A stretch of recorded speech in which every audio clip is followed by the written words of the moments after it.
Hi, my name is Sarita Navarez, and this is my video recording over my response, how my week went, over how doing a phonic awareness lesson unit for the students.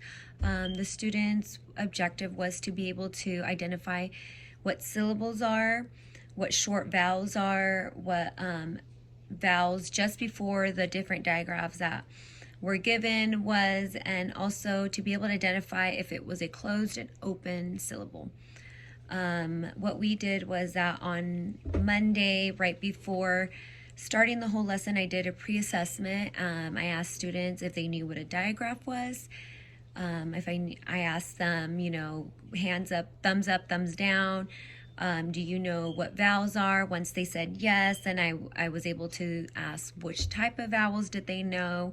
What do vowels do? What is their job?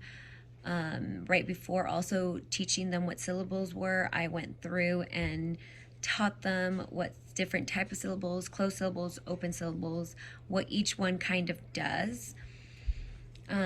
Once I got a different understanding of where they were at, I was able to identify that they are in the minimal range of knowing the different digraphs.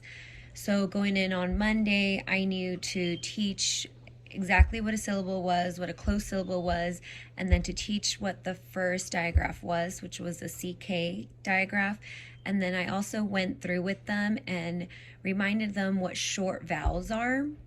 Even though a lot of them seemed to know what vowels were, I wanted them to know what short vowel sound was as opposed to a long vowel sound.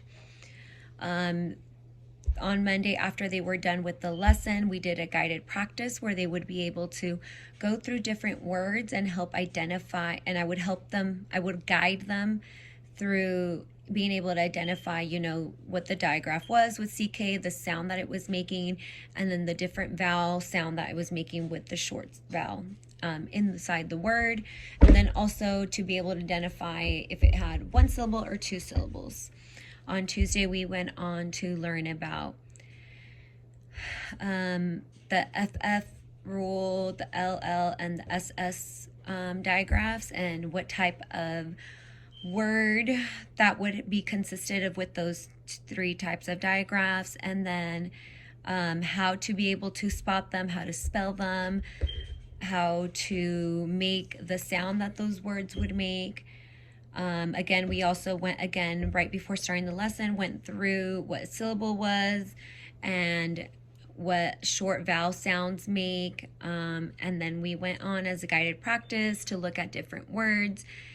Just like on Monday, we worked together as a whole class to identify the different digraphs that were being taught that day and identify short vowel sounds. And then they did that same assignment independently, where they were to look for different words to see if they met the criteria. Did it have one syllable? Did it have a short vowel sound? Did it come just before the digraph that was being taught that day? And then again on Wednesday, we did the same thing again, but Wednesday we did it with the digraph of ZZ and then EDG. The students did the same routine again. As I started the lesson, I went through and asked, what are the different sounds that the short vowel makes? What syllable?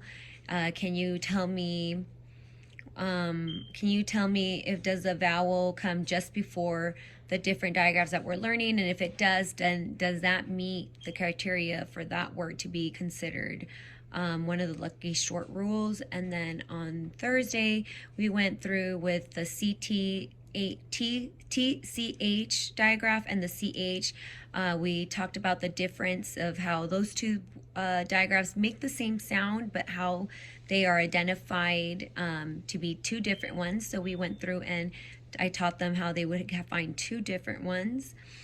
And then we went through words that would be similar, and we did a guided practice where they would then identify, did the words meet the criteria of, did it have one syllable? Did it have a short vowel sound? Did the vowel just come right before the digraph that was taught that day? And if so, then it would have the TCH. And if it didn't, then they knew to put a CH. I also taught them like some words that have the exception of that rule, like much, which is U, still has a short vowel sound, but they had to put a CH instead of a TCH, so they went through that.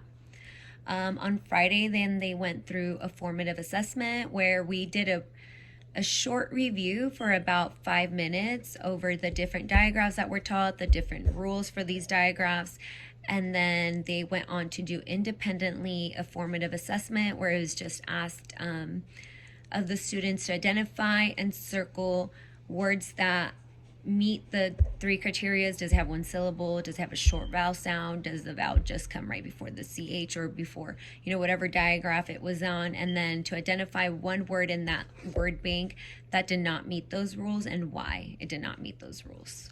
Overall, what I felt that I learned through this lesson was the speed I should be going with some of my students. I learned that